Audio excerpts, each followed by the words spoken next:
اور ان کے دلوں پر بھی پردے ڈال دیتے ہیں کہ اسے سمجھ نہ سکیں، اور ان کے کانوں میں ثقل پیدا کر دیتے ہیں۔ اور جب تم قرآن میں اپنے پروردگار یکتا کا ذکر کرتے ہو تو وہ لوگ بدک جاتے ہیں اور پیٹ پھیر کر چل دیتے ہیں۔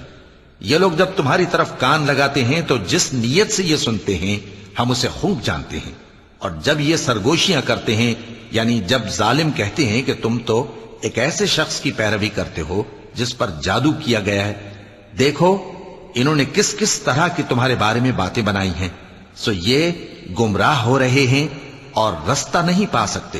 اور کہتے ہیں کہ جب ہم مر کر بوسیدہ ہڈیاں اور چور چور ہو جائیں گے تو کیا اثر نو پیدا ہو کر اٹھیں گے؟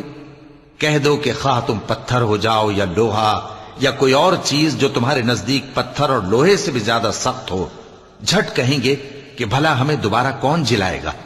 کہہ دو کہ وہی جس نے تم کو پہلی بار پیدا کیا تو تعجب سے تمہارے آگے سر ہلائیں گے اور پوچھیں گے کہ ایسا کب ہوگا؟ کہہ دو امید ہے کہ جلد ہوگا۔